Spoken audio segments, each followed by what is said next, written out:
in the peaceful, picture-perfect suburb where families should have been able to enjoy their homes and their lives, my daughter, Emma, was about to experience something that would change our lives forever. It was a neighborhood where kids played outside without a care in the world, where families shared BBQs, and where everyone had the right to enjoy their property. But for Emma, who was born with a disability that confined her to a wheelchair, life was not that simple.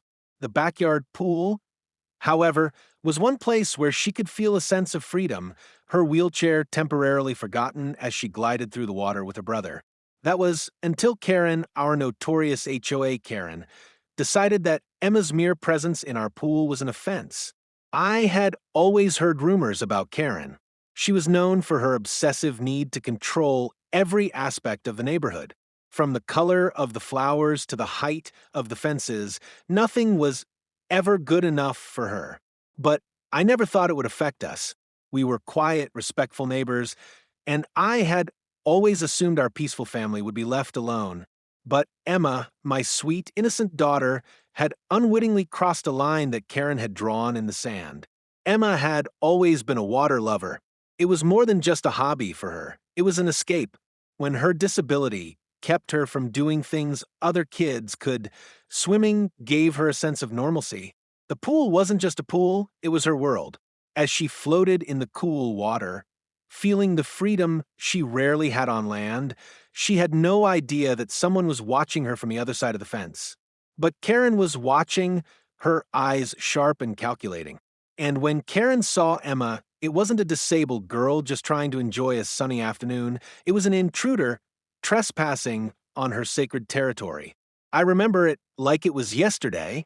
It was a bright Saturday afternoon, the sun high in the sky, with barely a cloud in sight. Emma had just finished splashing around with her brother, laughing as they played games in the water. It was the kind of moment any parent would cherish. But suddenly, a shadow fell over us. I looked up and saw Karen standing at the edge of our property, her arms crossed, her face set in a grim expression. My heart sank as I saw the glint of disapproval in her eyes. At first, I didn't think much of it. Karen had always had a knack for appearing uninvited, casting judgment on anyone she deemed not up to her standards. But as she approached the pool gate, her demeanor changed. She wasn't just being a nosy neighbor, she was angry, as if Emma's innocent enjoyment of the pool had somehow been an offense that demanded punishment. She stood there for a moment, her gaze fixated on Emma, and then she spoke. "You can't let your disabled child swim here," she said coldly. "It's disrupting the peace, and it's ruining the view from my property." I was taken aback, unsure of how to respond. Emma, oblivious to the confrontation, was simply enjoying herself, unaware of the tension building on the other side of the fence. Karen's words were like a slap to the face. It was as if Emma didn't deserve to enjoy the simple pleasure of swimming because of her disability. Karen saw her as a nuisance, an inconvenience in the perfect world she was trying to maintain. My anger flared, but I stayed calm, not wanting to escalate the situation. However, as Karen's demands grew more unreasonable, I knew this wasn't just a small dispute. It was a battle for our dignity, for Emma's right to exist in this community without being judged or treated like an outsider. Little did I know, that was just the beginning. Karen's obsession with controlling every aspect of our lives was about to take a dark turn. What started as an innocent afternoon in the pool would soon turn into a nightmare that no parent should ever have to face. As Karen's attitude escalated, so did the stakes. She wasn't just fighting over property lines anymore, she was fighting to erase Emma's right to exist in peace. The next few moments would be filled with tension, and the truth would come out, as would the darkness lurking within Karen. But that day, I had no idea just how far she would go to make her point. Emma was about to face something no child should ever have to, all for swimming in a pool on her own property. What happened next would leave me questioning everything I knew about the people I once thought were neighbors, friends, and allies. And so our story begins. The fight for Emma's safety, for our family's peace, and for justice would soon unfold in a way that no one, not even Karen herself, could have ever predicted. The days after Karen's first confrontation were anything but peaceful. As a parent, I had always tried to create a sense of security and stability for Emma and her brother Nathan. Our home was their sanctuary, and it was my duty to protect that peace. But now, I found myself having to face an invisible enemy, one that hid behind the guise of neighborhood rules and the authority of the HOA. Karen, who had once seemed like just another quirky neighbor, was now an adversary, and the HOA was the battleground where this fight would be waged. The tension began to build the moment Karen made her demands known. She had already started speaking to other neighbors, whispering about what she considered misconduct in our household. Her complaints weren't just about the pool anymore. She was scrutinizing everything we did: the placement of our garden gnomes, the type of fence we put up, even the number of flower pots on our porch. Everything had become a problem. But the pool was where Karen's true obsession lay, and she made sure to make it her mission to rid our family of this small pleasure. A few days later, Karen requested a meeting with the HOA board, and we were invited to attend. What started as an innocent neighborhood gathering turned into something far more sinister. As I sat at the long, polished table, surrounded by the HOA board members, I realized that Karen had already painted a picture of our family that wasn't accurate. She portrayed Emma as a disturbance, claiming that the noise from the pool was disruptive and that my daughter, because of her disability, didn't have the right to use the pool in the way other children did. To her, Emma wasn't a child enjoying a moment of freedom.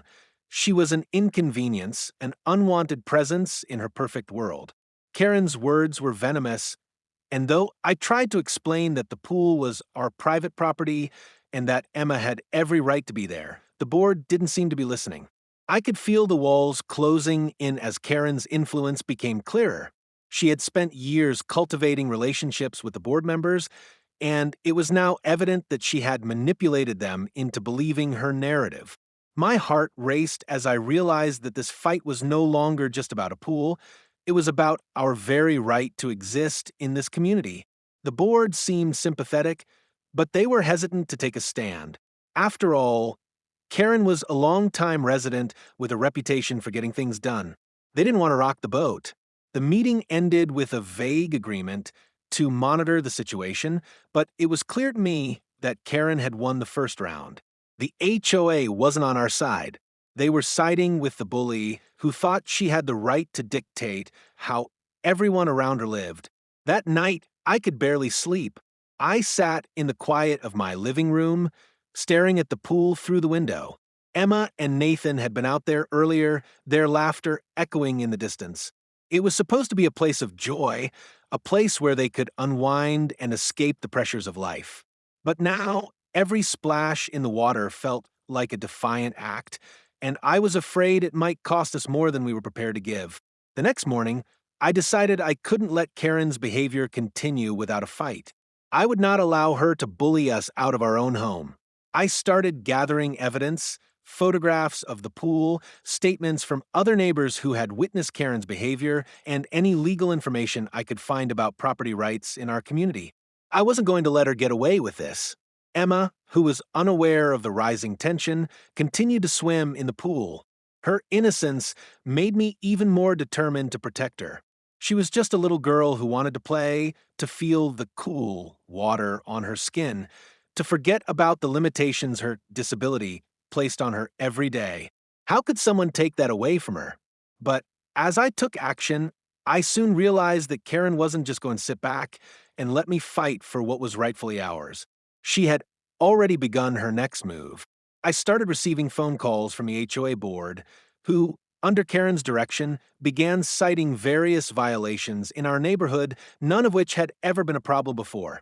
My driveway was too messy. The lawn wasn't up to HOA standards. I had been living here for years without ever being approached about these so-called issues, and now, suddenly, they were all coming to light. I could see what was happening. Karen was using the power of the HOA to wage a personal war against us. With every phone call, every letter, the walls were closing in faster. I felt as though I was losing control of my own home. Karen had made it clear that she would stop at nothing to get what she wanted, and now she had the HOA backing her up. The anger I had felt in that first meeting was now turning into something much darker: fear. What if she succeeded? What if she used her position to make our lives unbearable? I couldn't let it happen.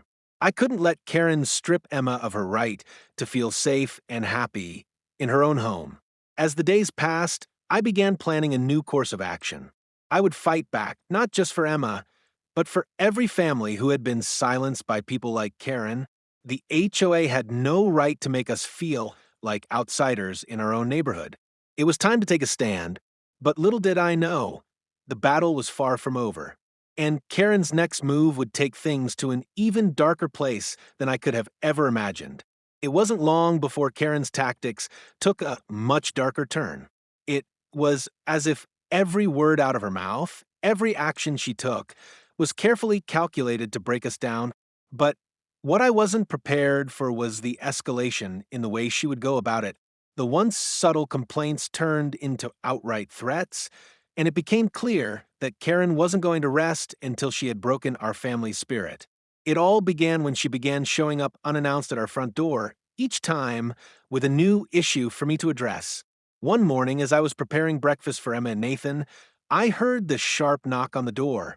I opened it to find Karen standing there, her face twisted with annoyance. Before I could even say a word, she launched into her usual tirade. "Your yard looks horrendous," she snapped. "I've had enough of this. You need to clean up before it gets worse, or I'll be forced to report you." Her words were heavy with threat, but the underlying malice was even more unnerving.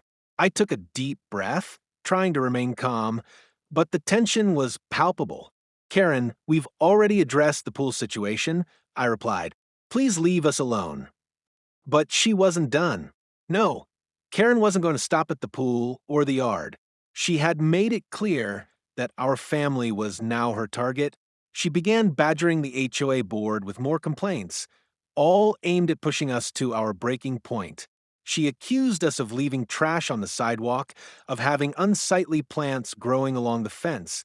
None of it even remotely true. But somehow, Karen had the ear of every board member, and her complaints were taken seriously. As if that wasn't enough, she started to use the other neighbors as pawns in her quest to push us out. One evening, as Emma and Nathan played on the front lawn, a neighbor came over to tell me that Karen had been talking to them. She said, "You're causing problems," the neighbor whispered. "She wants us all to sign a petition to have you removed from the HOA." I was floored. Karen's campaign against us had expanded beyond her personal vendetta. Now, she was trying to turn the entire neighborhood against us, all in the name of maintaining her perfect image of suburban life. The very thought that she was attempting to manipulate everyone into siding with her made my stomach churn. It was becoming clear that Karen wasn't just fighting for control over the pool or the yard, she was trying to destroy our lives, piece by piece. She was relentless, and as much as I tried to stand firm, it seemed like every corner I turned, there was another obstacle she had placed in my path. My blood boiled with frustration, but what hurt more than anything was seeing the impact this was having on Emma. Emma, unaware of the ugliness swirling around her, continued to enjoy the pool. But the once carefree splashes were now tinged with the knowledge that she was being watched. Karen would often peek over the fence, glaring at Emma, her eyes full of disdain. I hated the way it made my daughter feel, as if she didn't belong in her own backyard. The pool, which had once been a place of freedom, had now become a battlefield. One afternoon, as Emma was swimming, I watched from the kitchen window, keeping a watchful eye. Suddenly, I noticed Karen standing at the edge of the fence again. This time, she wasn't just observing from afar, she was approaching the pool. Her steps were purposeful, and her eyes fixed on Emma as if she were prey. I rushed outside, but I was too late. Karen had already crossed the property line.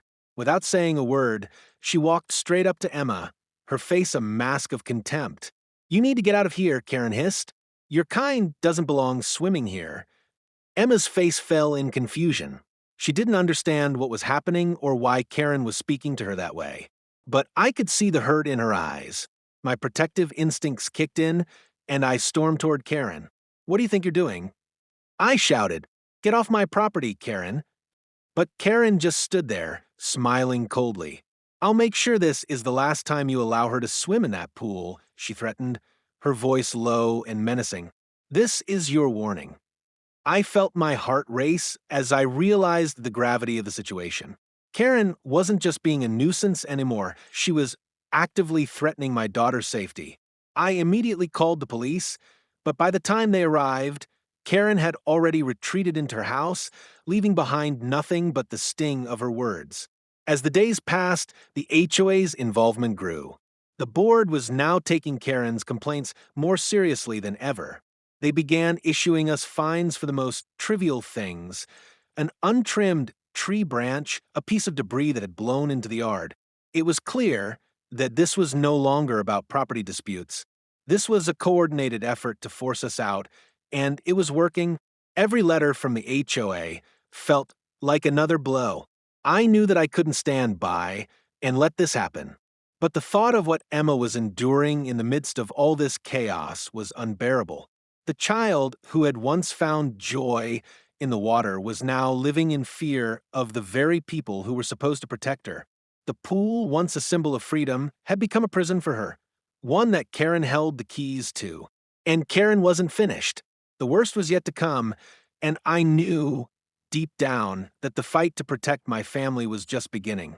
The tension had been building for weeks, and I knew it was only a matter of time before Karen made her move. I tried to remain calm, but as each day passed, the situation grew more volatile. It was a perfect storm brewing, and I had no idea just how far Karen would go to push us into submission. My only goal now was to protect Emma and Nathan, to ensure they were safe from the toxic influence of someone who had become increasingly unhinged. One hot afternoon, as the sun beat down relentlessly, Emma and Nathan were in the pool again. I watched them from the kitchen window, the sound of their laughter faint, but reassuring. It was a rare moment of peace in the midst of the chaos that had become our daily life. But as I turned back to the sink, the sound of the front gate creaking open sent a shiver down my spine. I knew who it was before I even looked. Karen. Her figure appeared at the edge of the fence, and her eyes locked onto Emma. She wasn't just watching now. She was moving toward the gate with purpose. My heart began to race. I rushed outside, calling out to Emma to stay by the edge of the pool, but I knew I couldn't reach her in time. Before I could make it to the gate, Karen had already stepped onto our property, her movements cold and deliberate. "This is the last time you're going to get away with this," she spat, her voice laced with venom. My blood ran cold as I saw her approach Emma, who was still unaware of the imminent danger. "Karen, stop!" I shouted, my voice full of desperation. But Karen didn't stop. She reached out and grabbed Emma's arm with a force that was shocking, yanking her out of the water. Emma screamed in confusion and fear, her wheelchair tipping slightly as Karen forced her toward the edge of the pool. "Let go of her!" I screamed again, my hands trembling as I moved toward them. But Karen was too quick, and in that moment I saw something in her eyes that sent a chill down my spine. It was no longer about the pool or the neighborhood rules. It was about control, about power. And Emma had become her pawn in a game she was determined to win. I lunged forward, my hands outstretched, but Karen was already pushing Emma with all her strength. In a split second, my daughter, helpless in her wheelchair, was shoved violently back into the pool. My heart stopped as I watched Emma's body hit the water, her fragile form struggling to stay afloat. She couldn't do it on her own, not like this.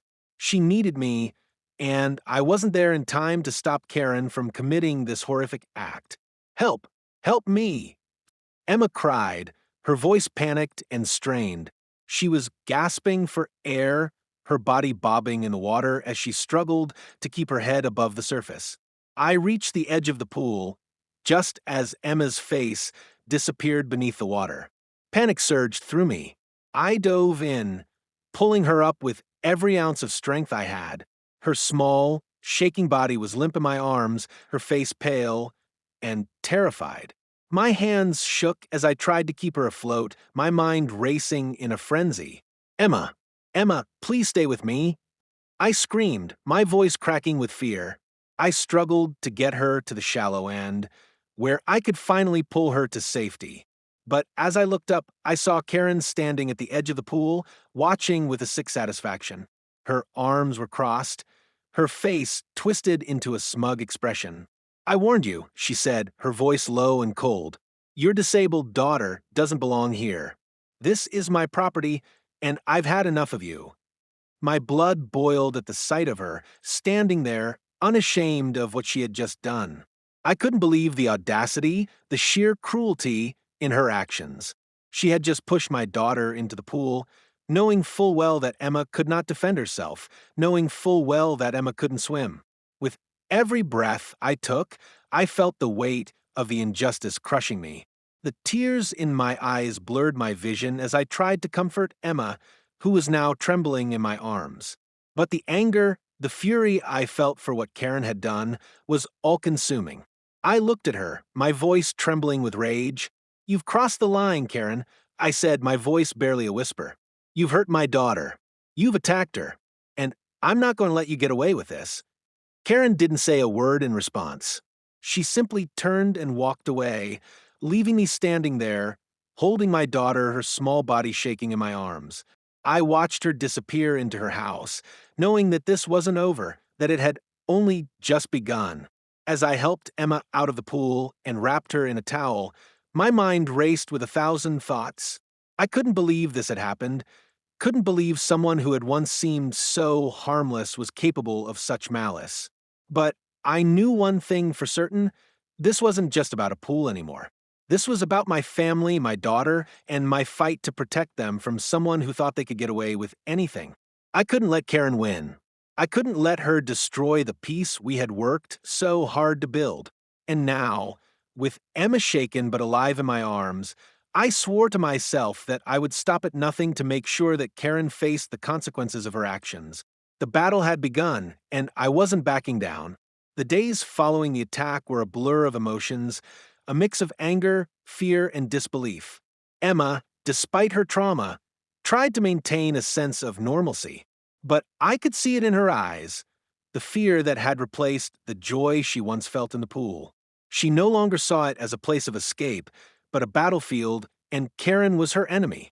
My heart broke every time I looked at her, seeing the girl, who once found freedom in the water, now scared of the very thing that had given her peace. As for me, I was consumed with a fiery need for justice. The helplessness I had felt when Karen pushed Emma into the pool was now replaced with determination. I wasn't just going to let this go. I couldn't. What Karen had done was not only cruel but a blatant violation of our rights as homeowners and as a family. No one, especially not Karen, had the right to invade our lives so ruthlessly. I knew I had to fight back, not just for Emma's peace of mind, but for the safety and dignity of my entire family. But the road to justice was anything but straightforward. I immediately contacted the police, but the response was underwhelming. They assured me that they would look into it, but nothing came of it. The same happened when I reached out to the HOA board. They brushed off my concerns, claiming it was a private matter between neighbors. The more I tried to reach out for help, the more I realized that no one was going to take this seriously. Everyone was either too afraid of Karen or simply too indifferent to intervene. I knew that if I wanted things to change, I was going to have to take matters into my own hands. The first step was making sure Karen couldn't just walk away from this unscathed. I began documenting everything, every letter from the HOA, every complaint, every interaction with Karen. I took photos of Emma's bruises, the fear in her eyes, and the aftereffects of the attack. I wanted to make sure that when the time came, I would have all the evidence I needed to bring Karen to justice. But even with all the documentation, I knew that confronting Karen directly could be dangerous. She was unpredictable, volatile, and seemingly willing to go to any lengths to get her way. Her arrogance had only grown since the attack, and she had started making more frequent, more pointed visits to our property. Each time she came, I felt my blood boil as she stood at the edge of our yard, staring down at us like we were the ones who had violated the rules. One afternoon, Karen showed up while Emma and Nathan were outside. She was wearing that same smug smile, the one that made my skin crawl. She didn't speak at first. She just stood there, arms crossed, waiting for me to acknowledge her. But I wasn't going to let her control this moment. I walked over to her, my heart pounding in my chest. "What do you want, Karen?" I asked, my voice steady despite the rage that threatened to spill out. "I'm just here to remind you," she said with a chilling calmness, "that your daughter doesn't belong here. I'll keep reporting you until the HOA forces you out."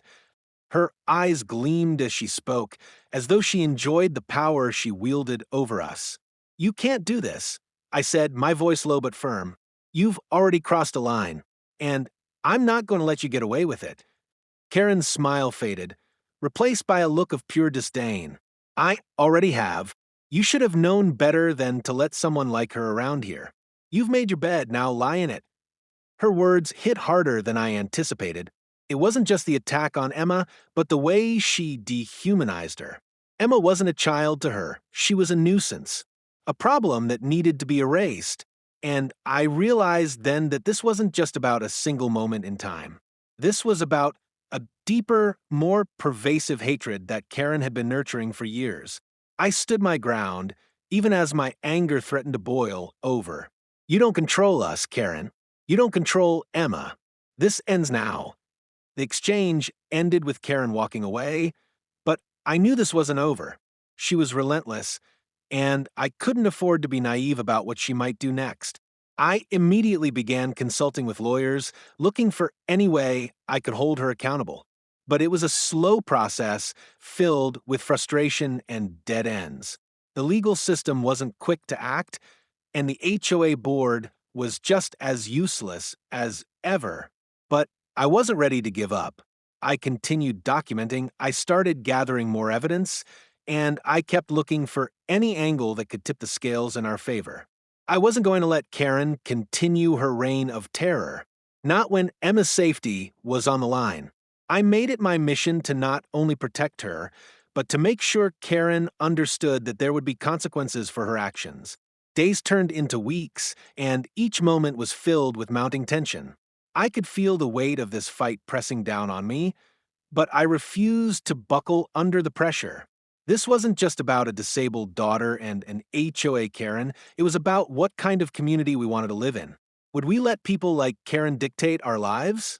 Would we let her walk all over us because she had a little power? No. This was my family, and I would fight for them with everything I had. As I sat at the kitchen table one night, planning the next steps in our battle, I felt a sense of resolve that I hadn't felt before. I would not let Karen win, and I would not let her break Emma's spirit.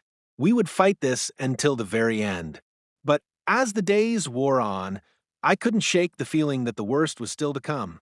Karen had made it clear that she wasn't going to stop until she had broken us completely, and in my gut, I knew it was only a matter of time before her next move would push us all into uncharted territory. The moment Karen shoved Emma into the pool, everything changed. The following days were a whirlwind of emotions. It wasn't just about the physical recovery, it was the psychological toll this had taken on Emma. The fear that now lived in her eyes, the hesitation as she sat by the pool, was something I couldn't just ignore. What had been a place of joy was now a symbol of her trauma. But it wasn't just Emma I had to worry about. Nathan, too, was affected. He'd watched in horror as Karen attacked his sister, and though he didn't speak much about it, I could see the sadness in his face every time we passed the pool. Our once peaceful home was now filled with tension, every knock on the door sending my heart into a panic. I knew that Karen wasn't done with us. She had already shown that she could go to any lengths to tear our family apart. And I wouldn't be able to rest until I had made sure she was held accountable for what she did. The first step was legal action. I had documented everything: the incident, Karen's threats, the notes from neighbors who had witnessed her behavior. I called my lawyer, hoping to get some traction on the case. The next few weeks were spent in consultations, gathering evidence, and preparing for what would surely be a long and difficult battle. But every moment, I felt like time was running out.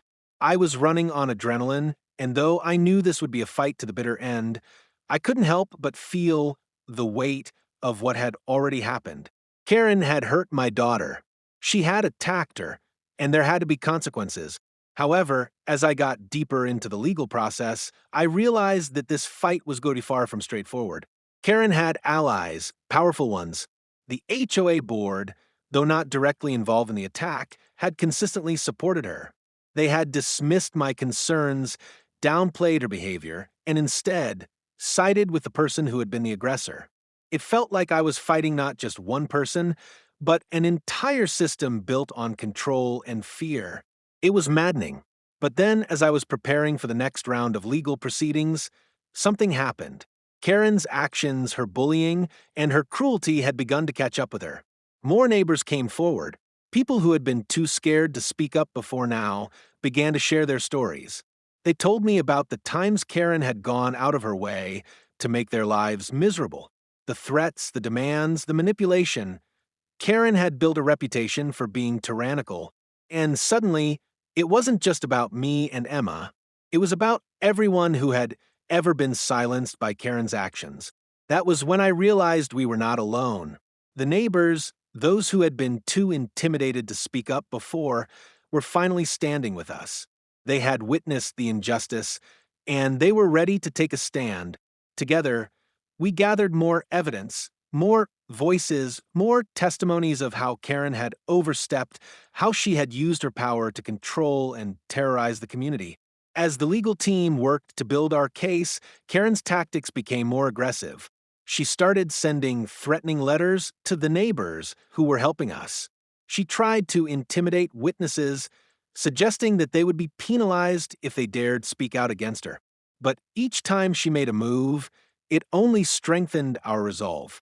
Karen was showing her true colors, and the more she tried to silence us, the more people started paying attention. The HOA, once a silent partner in Karen's reign of terror, began to feel the heat.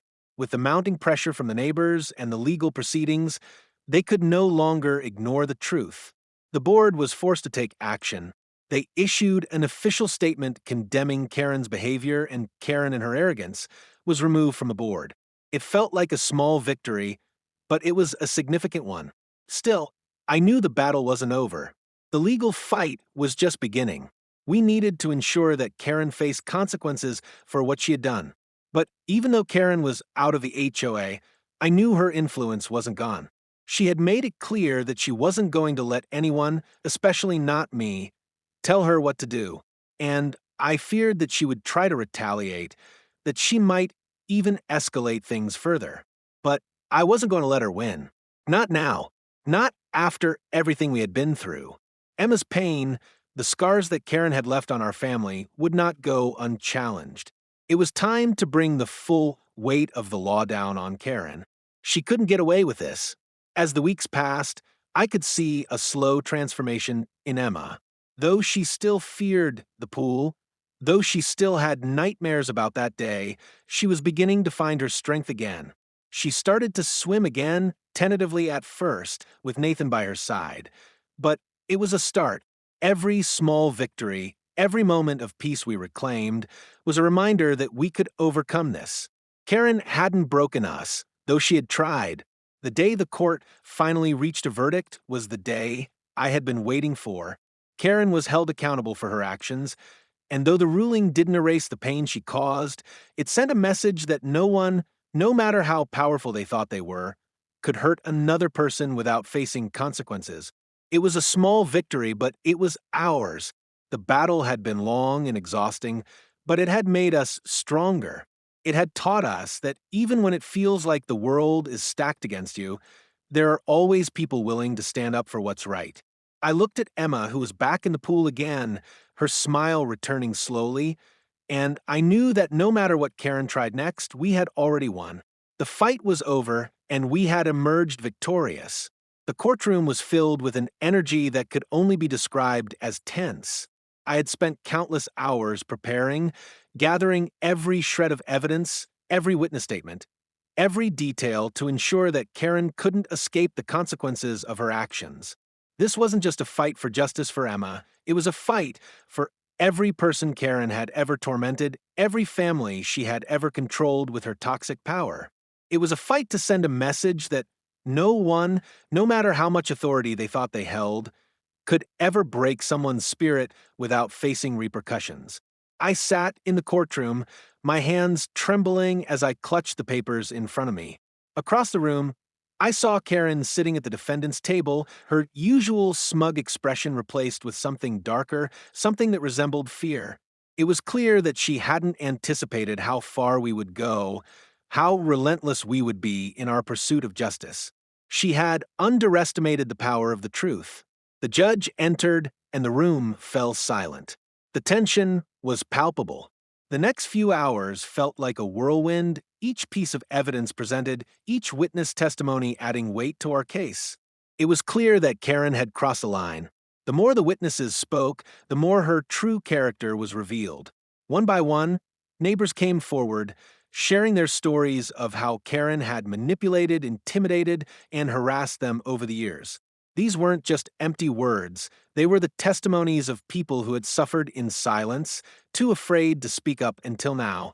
I listened as Karen's lawyer attempted to discredit our witnesses, to downplay the severity of her actions. But it was clear that the evidence was overwhelming. The photos, the written complaints, the video footage, each piece told a story of a woman who had abused her power for years.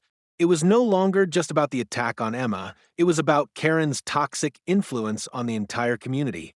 Then it was my turn to speak. My heart raced as I stood in front of the judge, my mind racing with emotions.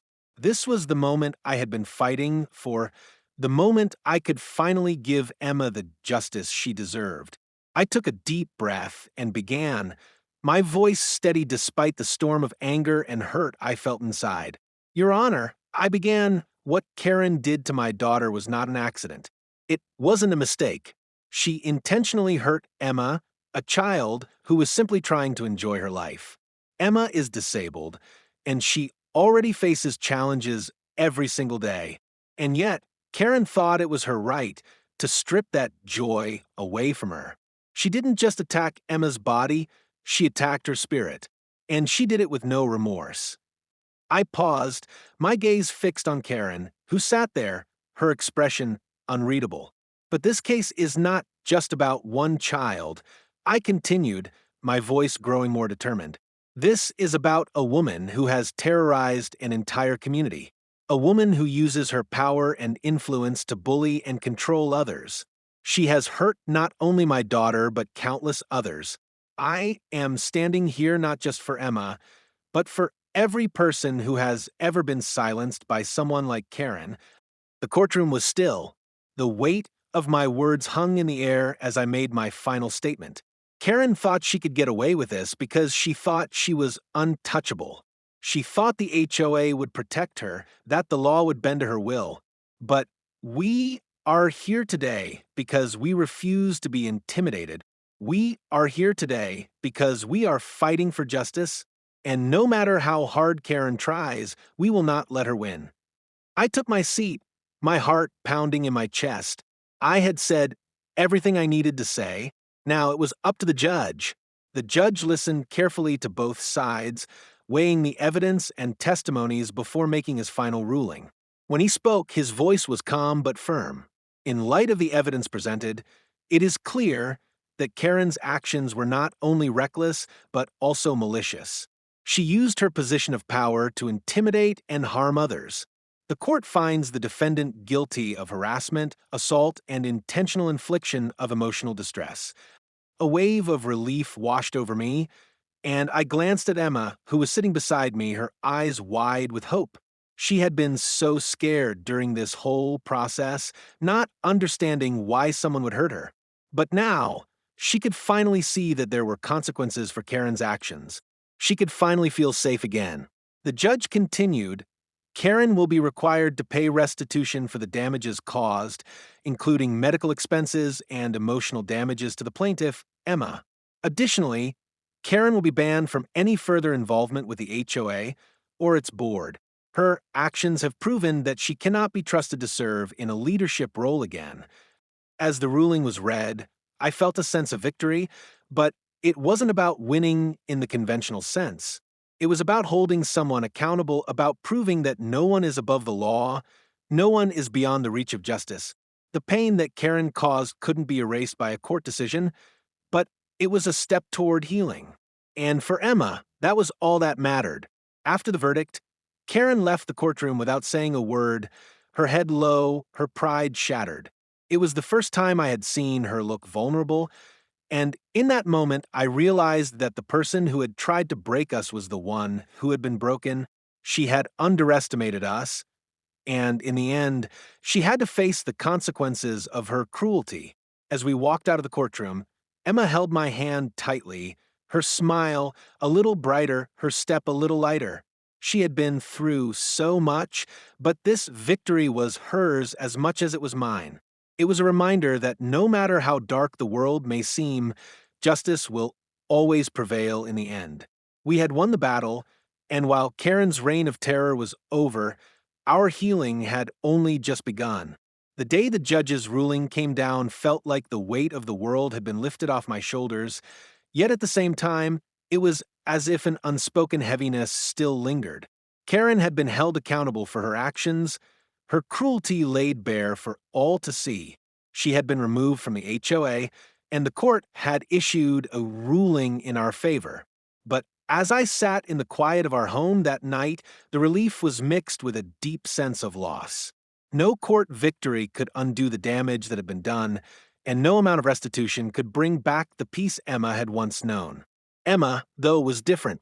She had been through hell, but now she was slowly starting to heal. The physical bruises had faded, and her spirit, though once shattered, was showing signs of coming back together. It was a long road, and there were days when the fear still crept in, especially when she passed the pool, her eyes lingering on it with hesitation. But there was also a resilience in her now that hadn't been there before. The little girl who had once seen the pool as a place of joy had transformed into someone stronger, someone who had faced the worst and come out on the other side with a sense of determination that would not be easily broken. Nathan, too, had changed. The experience had shaken him, of course. He had seen his sister hurt in a way that no child should have to witness. He had felt the terror of being unable to help, the helplessness that comes from seeing someone you love in danger.